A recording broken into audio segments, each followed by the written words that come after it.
Você por um acaso também já revirou todos os sites de inscrição de prova e não encontrou como fazer a inscrição para correr a Copa do Mundo de mountain bike?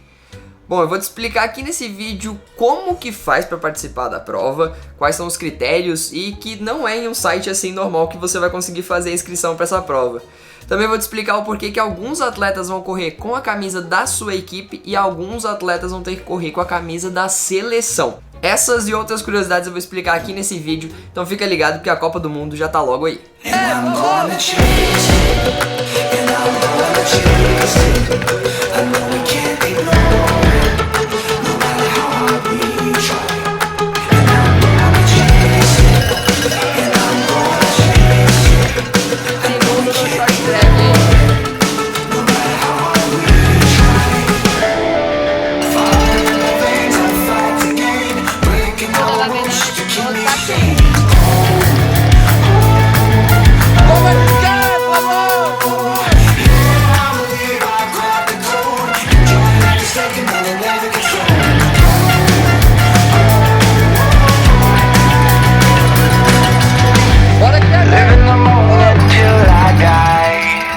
Fala galera, ó, eu vou pedir pra vocês não repararem na bagunça que tá aqui nesse vídeo, porque é aqui que eu pretendo gravar um pouco mais dos vídeos, só que como a gente tá indo pra Petrópolis nessa madrugada, a gente ainda tá fazendo as malas, então aqui tem um monte de equipamento de vídeo que eu vou estar levando pra lá, aqui a bagunça da Letícia, que ela ainda tá fazendo as malas também.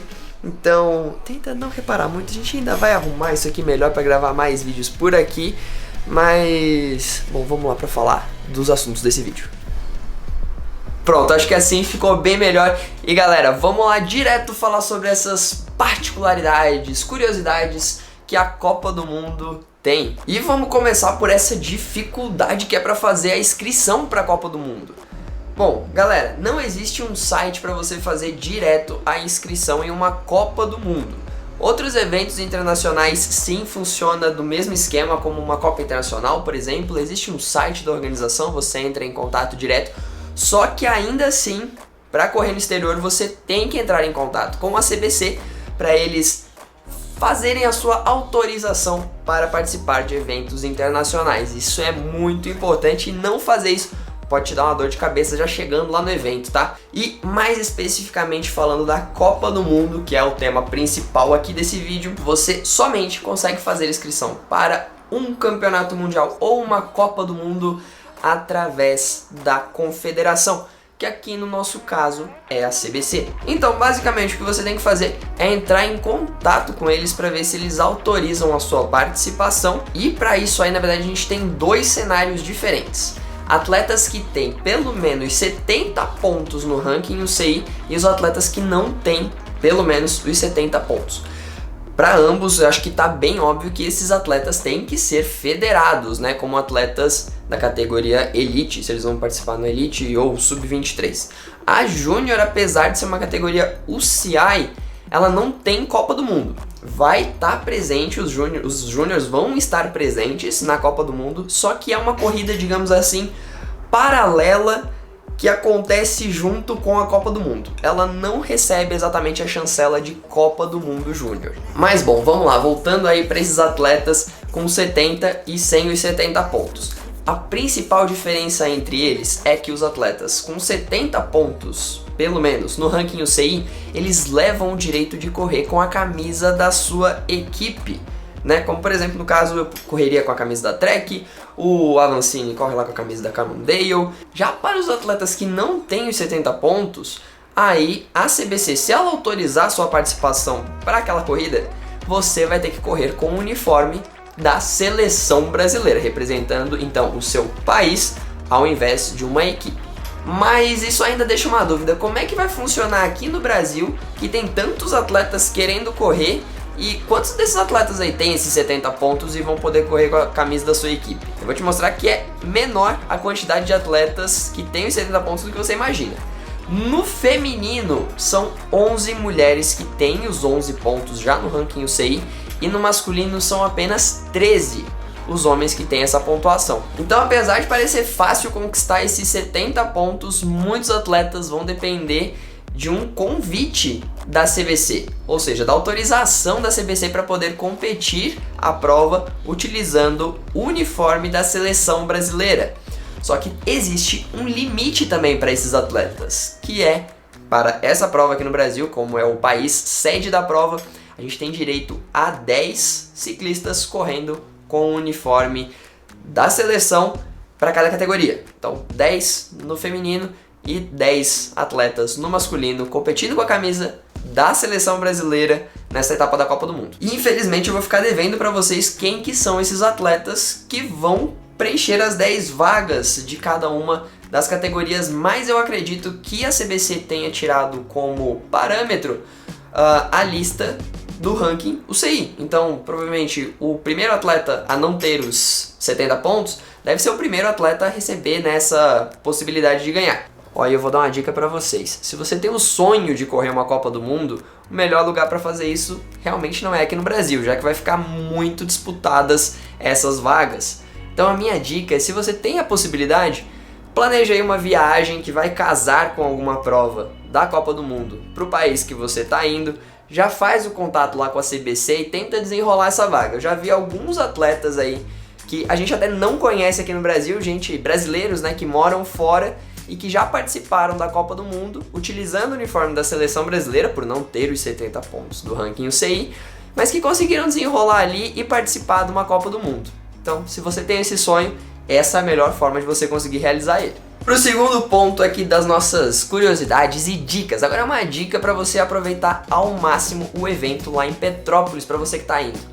Galera, fica atento na programação do evento, porque assim você vai conseguir aproveitar ao máximo, extrair ao máximo do evento.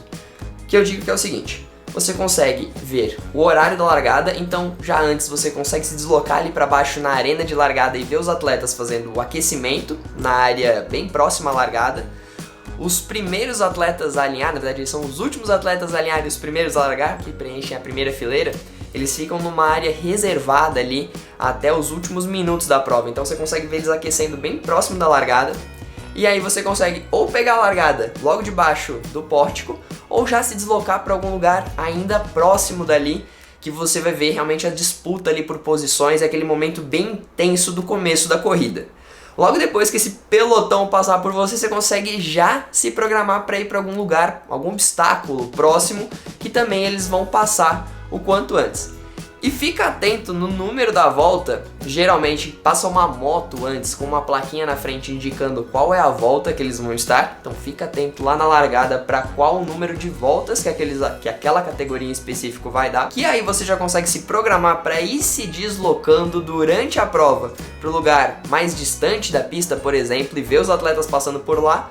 Mas ainda faltando umas 2 voltas, você já vem se deslocando para perto da chegada e consegue pegar o atleta cruzando a linha de chegada no primeiro lugar. E aproveitando e falando aí da programação do evento, outra coisa muito legal que a gente vai ter nessa etapa aqui da Copa do Mundo vai ser a quantidade de estandes, expositores. Eu digo isso porque lá nas Copas do Mundo que eu competi, eu não via a quantidade assim de estandes, não tinha algo, não era um evento à parte. E aqui no Brasil vai ser. Já tem várias marcas que vão estar por lá, inclusive os nossos parceiros da CIMESH vão estar por lá fazendo o leilão da bicicleta que o Avancini vai utilizar nessa etapa da Copa do Mundo.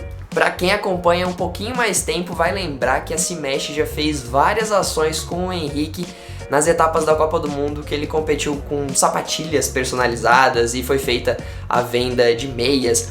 O projeto se chama Paddling for a Reason. Todo esse dinheiro vai ser destinado para ações de caridade. Então é um projeto muito legal e eu vou deixar aqui na descrição um link para vocês conhecerem melhor tanto a CIMESH quanto esse projeto irado que eles fazem junto com o Henrique. E lembrando que eu e a Letícia a gente vai estar boa parte do tempo também lá no stand da galera da CIMESH e a gente tá super ansioso para receber vocês por lá também. Então não esquece de acessar aqui o link, conhecer mais sobre a CIMESH e esse projeto tão legal que eles estão fazendo em parceria. E voltando aqui para o assunto dos boxes, que eu ainda não terminei, uma coisa muito legal para você fazer enquanto que as provas não estiverem rolando, ou se você chegou um pouquinho mais cedo lá no evento, é ir dar uma conferida na estrutura das equipes que vão estar lá presentes.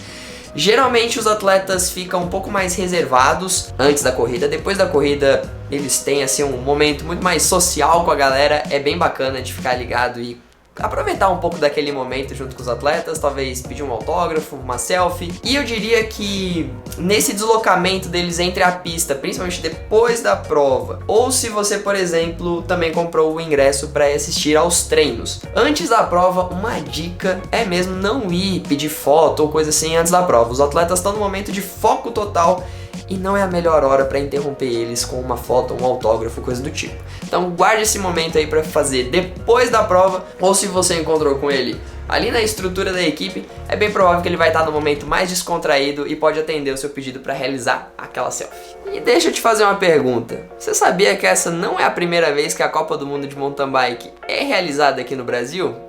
Pois é, galera. Em 2005, a Copa do Mundo rolou lá em Balneário Camboriú, lá em Santa Catarina. E não foi só o cross country que veio pra cá. Foi a Copa do Mundo de cross country e também de four cross e downhill. No mountain bike, os vencedores foram o Ermida e a Ganrita Dale. Os dois corriam para Merida na época, mas também a gente teve brasileiro no pódio naquela época. A Jaqueline Mourão ficou na 4ª colocação do feminino e no downhill o Markov fechou a prova na 2ª colocação. E bom, pelas minhas contas aqui, ficou faltando o pódio no cross country masculino lá em 2005. Será que o Henrique vai preencher essa lacuna da nossa história e trazer um pódio pra gente aqui no Brasil? Deixa aqui embaixo nos seus comentários se você acredita que o Henrique vai vencer a prova, ou se não, quem que você acha aí que vai ganhar a prova. Eu ainda vou fazer o meu preview sobre a prova logo depois da Copa Internacional e eu ver aí os atletas como estão se saindo na pista, já que muitos dos atletas gringos já vão estar presentes nesse final de semana agora, competindo lá a Copa Internacional. E bom, galera, espero que você tenha gostado desse vídeo. Manda ele pro seu amigo que não sabia que essa aqui não é a primeira etapa da Copa do Mundo no Brasil. E se você não sabia como fazer a inscrição para uma Copa do Mundo, não esquece de deixar seu like e ativar aqui as notificações. Beleza? Até a próxima. Tchau!